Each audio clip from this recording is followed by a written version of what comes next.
Já se formou um consenso de que o Brasil é uma ditadura aqui, graças a esse inquérito das fake news.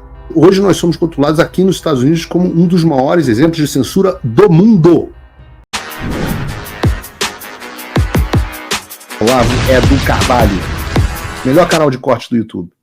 Opa, eu sei que você não aguenta mais ouvir, eu pedi para você fazer o triplo C, curtir, comentar e compartilhar, mas eu peço porque 4 entre cada 10 pessoas sequer estão inscritas no canal e a maioria não ativa as notificações e nem curte o vídeo e isso prejudica o nosso algoritmo. Então ajuda a gente aí, brigadão.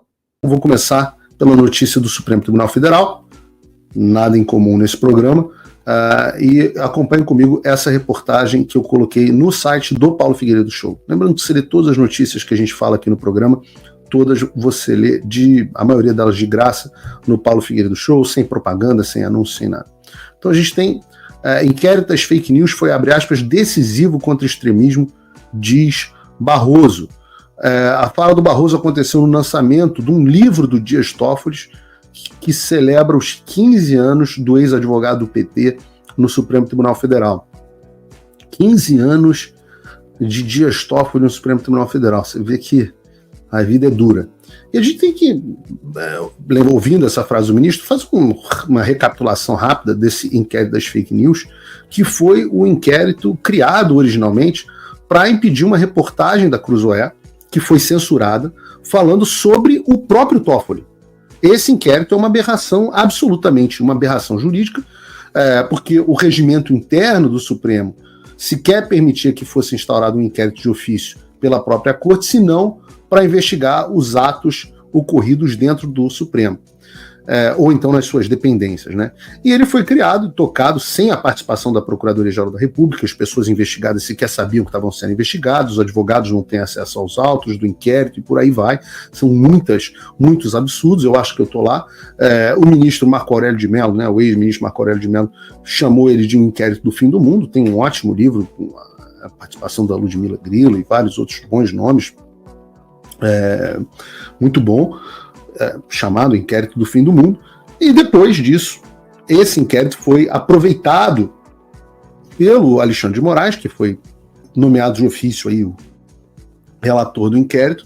Ele foi utilizado para dar vazão aos que naquele momento já eram os anseios do que a gente chama de complexo industrial da censura, né, cujo apoio, a ideologia, as instruções, como a gente já sabe hoje, vieram aqui dos Estados Unidos, nasceram no Departamento de Estado, foram implementados através das ONGs americanas e de várias outras organizações. Eu já detalhei muito isso aqui no programa. Então, a visão desses caras sobre o complexo industrial da censura, sobre o Deep State, sobre o establishment, etc., é de que, de fato, como diz o Barroso, eles estão salvando a democracia. E como é que eles fazem isso? Como é que eles dizem que eles estão salvando a democracia? Eles redefinem o significado de democracia, não mais como a vontade do povo, mas sim como a vontade das instituições, que é um negócio muito vago, porque quem são as instituições? A imprensa, o Supremo Tribunal Federal, as instituições são eles que estão no poder. Então, se você tem um movimento populista, um movimento do povo se revoltando contra as instituições, eles transformam isso em antidemocrático. Porque, no final das contas, o Barroso talvez seja o maior exemplo disso, o Barroso tem pavor da democracia. Ele tem desprezo pelo povo e pela decisão popular. Por isso que eles falam, olha, o povo é contra o aborto, as drogas, mudança de sexo e tudo mais, não tem problema. Essas pessoas são menos evoluídas. Nós vamos fazer isso por onde? Através não mais da vontade popular, mas do controle das instituições. No caso, como eles controlam o judiciário passou a ser a instituição mais forte, isso é um problema global, é o que se chama de nascimento da juristocracia. E eles vão lá e, nas palavras do próprio Barroso, o que eles fazem? Empurram a história na direção correta. É isso que eles fazem, empurram a história na direção correta. A direção correta é qual? É a direção que eles consideram correta, é a direção do progressismo. O Barroso também disse, no início, que a abertura do inquérito foi controvertida. Não foi controvertida. A abertura foi absolutamente ilegal. Mas que depois os ministros do Supremo se convenceram da importância dele. Se convenceram pela pressão internacional, pelo instrumento, por servir como instrumento para o Departamento de Estado americano. E justiça seja feita. Isso aconteceu debaixo dos olhos do Trump.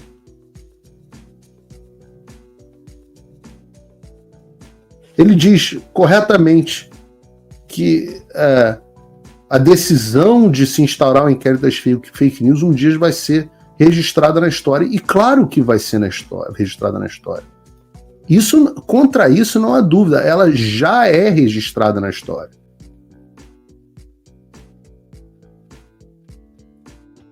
Como um dos capítulos mais bizarros. Não só do direito brasileiro, mas do direito do mundo inteiro. E como se não pudesse ficar mais bizarro ainda, né, o Barroso disse a seguinte frase: nós conseguimos evitar que no Brasil acontecessem coisas como aconteceram na Hungria, na Polônia, na Turquia, na Venezuela, na Nicarágua, que foi o extremismo, o populismo derrotar as instituições. E tem algumas camadas de loucura para a gente comentar.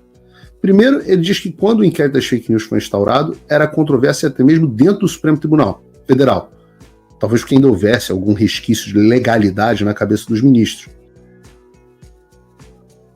O que indica que, na verdade, aquele ali, no nascimento, aquele era o melhor momento para agir contra o inquérito, já que ele não era unanimidade nem mesmo dentro do Supremo. No entanto, ele admite que mesmo que os ministros soubessem que o inquérito era ilegal, eventualmente eles foram convencidos de que mesmo sendo ilegal era um inquérito importante. E volto a dizer, era o momento de ter derrubado aquele negócio. Quando o presidente Bolsonaro falou acabou porra, era para ter acabado porra, ali. Mas não. Né? É aquele negócio que ensinam que aquela parte da anatomia humana masculina não tem ombro. Depois que entra a cabeça, já era. E o que fez a cabeça dos ministros mudarem de achar que é ilegal para achar que é importante?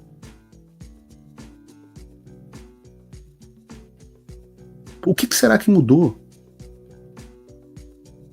Ora, de lá para cá, todas as pessoas que criticavam o trabalho desses mesmos ministros foram presos, foram banidos das redes sociais, e eles se tornaram as 11 pessoas mais poderosas do Brasil, mais do que o presidente, e conseguiram, em boa parte, neutralizar o mandato de um presidente que tinha sido eleito esmagadoramente pela população. O segundo ponto da fala do Barroso é que ele afirma que um dia a instauração dos inquéritos das fake news vai entrar para a história. Eu volto a dizer, é verdade, ele tem razão. E os maiores jornais do mundo já cobriram o inquérito das fake news. Vejam, o Wall Street Journal, por exemplo.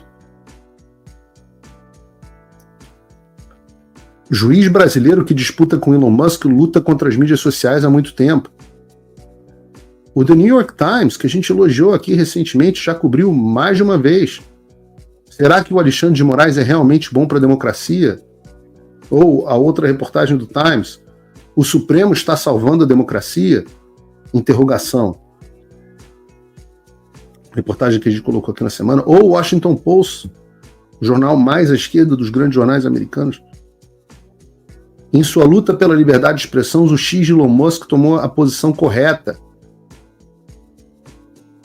E eu poderia passar aqui horas falando sobre o inquérito das fake news entrou para a história, mas acho que os exemplos que eu dei já são bastante para qualquer um perceber que entrou para a história como uma marca extremamente negativa. Hoje nós somos rotulados aqui nos Estados Unidos como um dos maiores exemplos de censura do mundo. O Brasil é exemplo de censura do mundo. Aquilo que a gente viu da Nayara falando no McDonald's e a campanha do Trump liberando aquilo, é porque já se formou um consenso de que o Brasil é uma ditadura aqui graças a esse inquérito das fake news. Realmente entrou para a história. Se Deus quiser, muito em breve nós teremos ministros do STF brasileiro inadmissíveis para entrar nos Estados Unidos da América. Por quê? Porque eles entraram para a história. Entrar para a história não é bom, né? Necessariamente. Você pode entrar. Hitler entrou para a história, já que a gente vai falar de Trump daqui a pouco mais tarde, né? Essas pessoas entraram para a história da pior forma possível. E, aliás, boa parte do meu trabalho é fazer com que essas pessoas entrem para a história como elas são. Eu estou aqui nos Estados Unidos falando com Deus e o mundo para isso. Felizmente, tem um componente na frase do ministro, esse negócio do entrou para a história, né? A história é o passado. Então você vê que tem um clima de fim de festa na fala dele. E já há um consenso, vocês viram isso, tiver vários jornais importantes lá, porta-vozes da mídia mainstream, né, do establishment, que depois das eleições, o que a gente vai ter? A gente vai ter denúncias contra Bolsonaro e companhia, e eu acho que tem boa chance de eu ser indiciado, o que para mim vai ser uma grande honra, e esse inquérito vai virar uma ação penal e vai ser encerrado. Depois o que vem a gente vai ver, né? Mas certamente vai ser um mundo diferente sobre o qual esse inquérito, que não vai ser mais inquérito, sobre qual essa ação penal vai ser analisada. Se Deus permitir, vai ser um mundo debaixo da liderança de Donald Trump como presidente dos Estados Unidos. Vamos ver quais são as cenas dos próximos capítulos, né? Oi, que legal que você gosta dos meus vídeos. Mas ainda mais importante do que eles é o meu curso. Lá eu posso falar coisas que o YouTube não me deixa falar e com bem mais profundidade. E eu tenho orgulho de ter feito o maior curso de geopolítica já ministrado no Brasil, com mais de 6.000 alunos. É o fim da América e do mundo como conhecemos. Só que tudo que é bom chega ao fim. Depois de 3 anos e 7 turmas, eu estou abrindo por tempo limitado a turma final desse curso.